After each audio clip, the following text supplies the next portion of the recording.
કેમ છો મારા વાલા અમદાવાદીઓ? જય માતાજી. સ્વાગત છે આજના નવા વિડીયોમાં.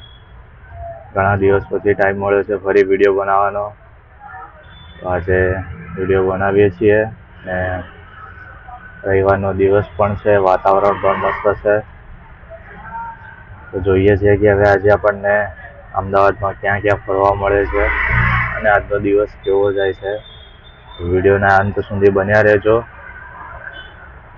તો મિત્રો, પહેલી રાઈડ આપણી કમ્પ્લીટ થઈ ગઈ છે અને અશોક વિહાર આપણા ઘરની નજીક તરફથી જ હતી, જે નારણપુરા વિસ્તારની હતી અને એનું 152 રૂપિયા ભાડું હતું, જે આપણે કમ્પ્લીટ કરી દીધી છે. અને હવે જોઈએ છે કે આપણને બીજી રાઈડ અહીંયાથી ક્યાંની મળે છે. તો વિડીયોમાં બન્યા રહેજો. તો મિત્રો, બીજી રાઈડ પણ આપણી કમ્પ્લીટ થઈ ગઈ છે, જે નારણપુરાથી પેલેડિયમ મોલની હતી અને એનો 45 રૂપિયાનો ફેર હતો. 3 કિલોમીટરનો ડિસ્ટન્સ હતો. તો હવે પેલેડિયમ મોલ બેઠા છીએ અને જોઈએ છે કે હવે અહીંયાથી નેક્સ્ટ રાઈડ આપણને ક્યાંની મળે છે. તો મિત્રો, આપણે પેલેડિયમ મોલ હતા થલતેજ, અને ત્યાંથી આપણને ઉબેરમાં એક રાઈડ મળી હતી, જે સાઉથ બોપલની હતી અને એનું 149 રૂપિયા ફેર હતું, જે આપણને કેશમાં મળ્યું છે. તો હવે બેઠા છે અહીંયા સાઉથ બોપલમાં. પહેલી 2 રાઈડ હતી એ રેપિડોથી મળી હતી અને આ ત્રીજી રાઈડ હતી જે આપણને ઉબેરમાંથી મળી છે. અને હવે સાઉથ બોપલ બેઠા છીએ. જોઈએ છે કે હવે સાઉથ બોપલથી આપણને ક્યાં જવા મળે છે.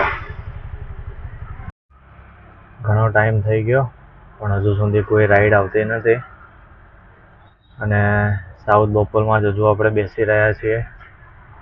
ખબર નહીં ક્યારે રાઈડ આવશે. કોઈ ભાડું પણ અત્યારે મળતું નથી. તો બેઠા છીએ હજુ પણ સાઉથ બોપલમાં. ખબર નહીં ક્યારે રાઈડ પડે અને બીજા કોઈ એરિયામાં જઈએ તો ત્યાંથી કોઈક રાઈડ આપણને મળી જાય. ઘણી વખત આવું થતું હોય છે કે કોઈ જગ્યાએ ભાડું લઈને જઈએ અને કલાક, અડધો કલાક કે 1.5 કલાક સુધી પણ બેસી રહેવું પડતું હોય છે. જોઈએ છે કે હવે ક્યારે મળે છે રાઈડ અહીંયાથી. મિત્રો, ઘણા ટાઈમ સુધી આપણે સાઉથ બોપલમાં બેઠા હતા અને એક રાઈડ મળી હતી આપણને ત્યાંથી, જે સિંધુ ભવન માર્ગ થલતેજની છે. આપણે કમ્પ્લીટ પણ કરી દીધી છે અને એમાં 60 રૂપિયા ભાડું હતું, પણ એમાં કંઈક વોલેટ ચાર્જ પ્રમોશનના કપાણા છે, જે આપણા વોલેટમાં જમા થાય છે. વોલેટમાં જમા મીન્સ કે જે આપણે પર ડે ઉબેરવાળાનો જે ચાર્જ હોય છે ને, તે માઇનસમાં હોય છે. અને જ્યારે આવી કોઈ રાઈડ આવે છે કે માની લો કે 100 રૂપિયા ભાડું હોય ને એમાંથી 40 રૂપિયા કપાઈ જાય છે, તો એ 40 રૂપિયા રેપિડો ઉબેર વોલેટમાં જાય છે અને જે લોકોનો જે ચાર્જ હોય છે ને એમાંથી એ લોકો માઇનસ કરી દે છે. તો આપણે પણ એવું જ કંઈક થયું છે આ રાઈડમાં. અને હવે અહીંયા સિંધુ ભવન આવીને બેઠા છીએ. જોઈએ છે કે હવે અહીંયાથી તરત કોઈ રાઈડ મળે છે કે અહીંયા પણ બેસી રહેવાનું થાય છે. આપણે થલતેજ સિંધુ ભવન રોડ ઉપર બેઠા હતા અને લગભગ અડધો-પોણો કલાક જેવી આપણે રાહ જોઈ, પણ આપણને કોઈ સારી એવી રાઈડ મળી નથી.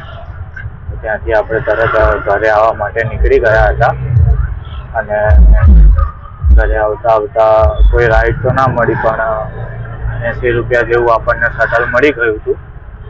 તો ઘરે ગયા આપણે અને ત્યાર પછી ઘરે ચા નાસ્તો કરી ફ્રેશ થઈને નીકળ્યા અને સવારની જેમ જ અશોક વિહાર સર્કલથી આપણને એક રાઈડ મળી ગઈ ચાંદોડિયાની ઉબેરમાં.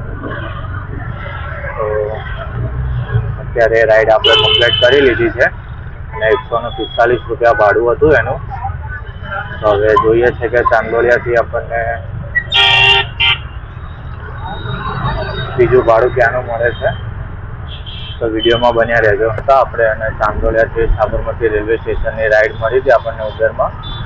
રાઈડ આપણે કમ્પ્લીટ કરી દીધી છે અને 110 રૂપિયા ફેર હતું, જેમાંથી 45 રૂપિયા આપણા વોલેટમાં જમા થઈ ગયા છે અને જે આપણું ચાર્જ ભરવાનો હોય એમાં માઇનસ થઈ ગયું છે.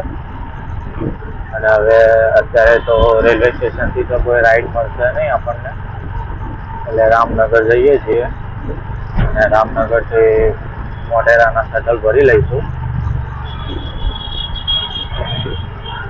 તો મિત્રો આપણે જે સાબરમતી રેલવે સ્ટેશનથી નીકળ્યા હતા અને ત્યાંથી આપણે ઘર બાજુ જતા લગભગ 150 રૂપિયાનું શટલ આપણે પાછું ભર્યું હતું.